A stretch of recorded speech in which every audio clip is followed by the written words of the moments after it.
United Front explores an open world of crime with Triad Wars. Global Agenda 2 may be headed into closed beta this year. Counter-Strike Nexon Zombies crawls into open beta. Dota 2 changes its map and Defiance begins in-game preparations for its third season. All of this and more on this week's episode of Free to Play Weekly.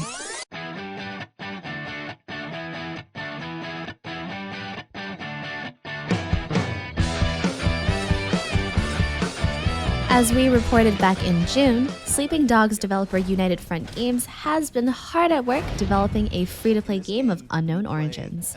Fast forward a few months and United Front has revealed that game, an open-world sandbox action game called Triad Wars. Like Sleeping Dogs, Triad Wars takes place in Hong Kong and combines driving, shooting, fighting, and all sorts of other mayhem, legal and illegal, into a single package.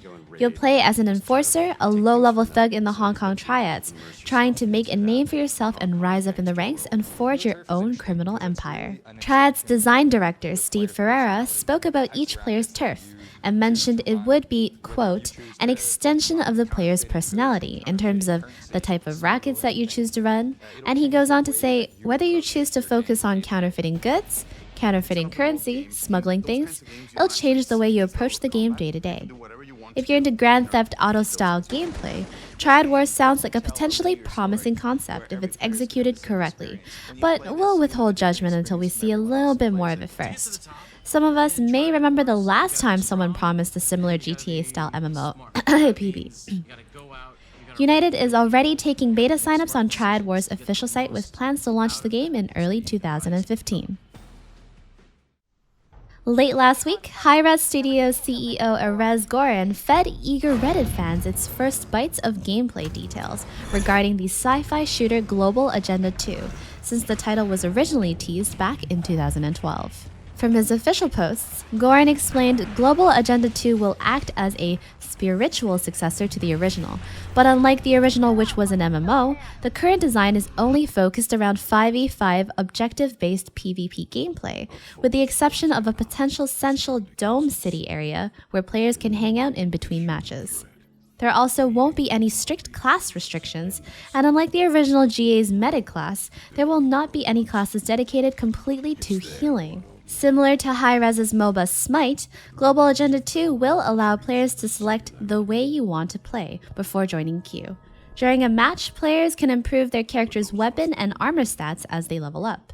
In terms of payment models, hi-rez is looking to implement a purchase model similar to Smite, where players will be able to pay a one-time fee in exchange for all gameplay-related items. Goren went on to mention that depending on how development goes, players could see the closed beta before the end of the year. Ironically, Goren was soon after shadow banned from Reddit, and thus banned from the game's official forums for promoting vote manipulation by asking for additional upvotes in order to release more information. It's a bit difficult to describe S.W.A.P. Calling it a first-person body snatcher doesn't really roll off the tongue, though FPS doesn't seem to totally be accurate either. You do technically shoot people in S.W.A.P, but not to harm them. Instead, you swap bodies with your target. Currently in development by Chaos Theory Games, S.W.A.P's single game mode is a form of capture the flag, naturally made all the more chaotic by the fact that you don't just steal the flag from other players, you steal the other players themselves. And the only problem is, it's like obvious Chaos Theory's games doesn't have much of an art budget, and because of that, the game's a bit of a visual mess, as some have referred to it. Thankfully, making money isn't CTG's plan for S.W.A.P. The game's totally free, though there's a petition on the site to help raise money for a crowdfunding campaign to remake the game in a more complete form.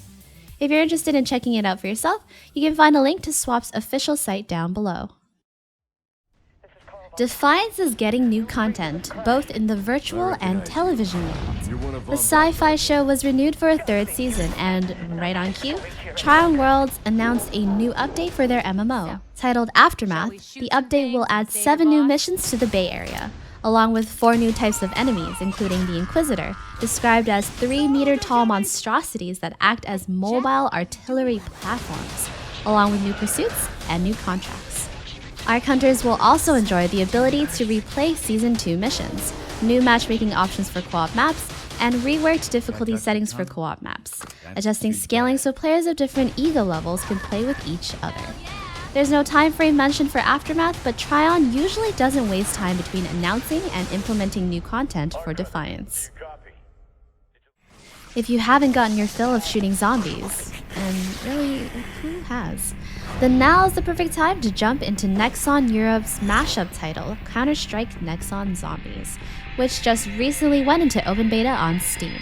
According to the press release, Nexon Zombies features, quote, unpredictable wild zombies and new game modes, and will officially launch in early October. Really though, how many different game modes do you need?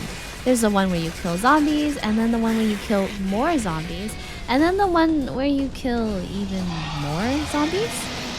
The hallmarks of a Counter-Strike shooter are still present though, with staple game modes such as bomb defusal and classic maps like D-Dust making their return. Still, this won't be your Counter-Strike of the yesteryears. More than 60 new maps intermingle with the classics, and the shooter's normally realistic portrayal of weaponry has expanded to include more futuristic armaments, such as dragon claws and energy pistols.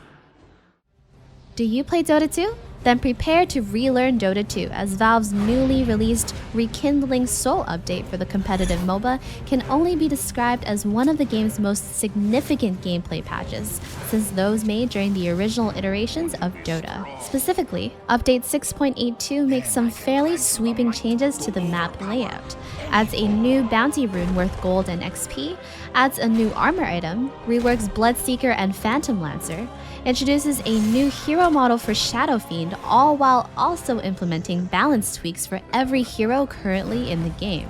The main focus of the patch is, of course, the changes made to the map. Dota and subsequently Dota 2 have enjoyed a fairly static map design, but with these latest changes, players will now find Roshan has up and moved, with paths around him being rerouted to accommodate his new digs. Their map changes have also added new pathways through Dota 2's dense forest areas, creating new opportunities to evade and hunt your opponent.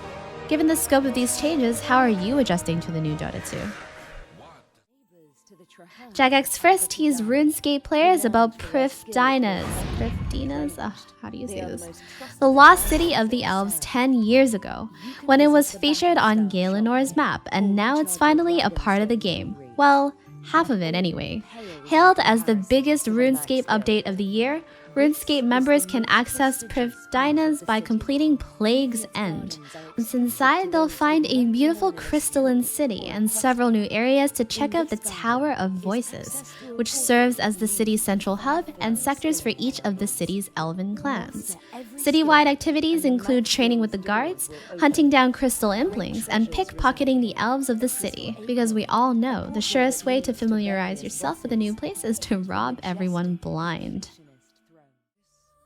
And the game of the week is ArcheAge. A pseudo-sandbox MMORPG, ArcheAge sends players on a journey across multiple continents in search of the legendary city Delphinad. ArcheAge offers players the opportunity to craft your own unique class by using several of the MMO's 10 ability trees to create up to 120 different class options. Players may raise their own mounts from babies and can even use them in battle, going on as far as to equip them with their own personal armor. Traveling on foot isn't the only way to get around though, and early on players can take to the skies with personal air gliders, allowing them to jump off mountaintops and soar across the sky, or they can sail the seas using their own handcrafted sailboat. Beyond questing, players are free to be merchants, homeowners, farmers, sailors, or even pirates. Just be careful, players who commit crimes can wind up in jail, where they'll find themselves judged by other players. While players are free to do most of these activities solo, ArcheAge also lets players band together in guilds to build giant sea vessels capable of transporting entire guilds across treacherous seas filled with pirate players and the Kraken. Or they can fight for control over unique castles built by players themselves. So, if you're looking for an MMO with large focus on flexible class building, crafting, group PvP, and unique naval combat, then be sure to check out ArcheAge. I'm actually playing ArcheAge myself, so if you want to add me, my name is Natsumii with 3 eyes. And that's going to be all on this week's episode of Free to Play Weekly. Don't forget to like, subscribe, and leave a comment in the comment section below. And be sure to head over to Mmobomb.com for more free to play action. Until next time, Natsumii out.